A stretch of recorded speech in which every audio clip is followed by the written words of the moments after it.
the surgical treatment of trigeminal neuralgia.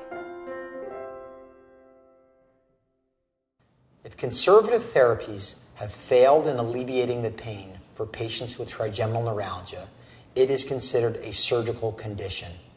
The surgical treatment of choice for trigeminal neuralgia is microvascular decompression, or MVD. This procedure involves making a small incision just behind the ear and then making a bone window about the size of a 50-cent piece.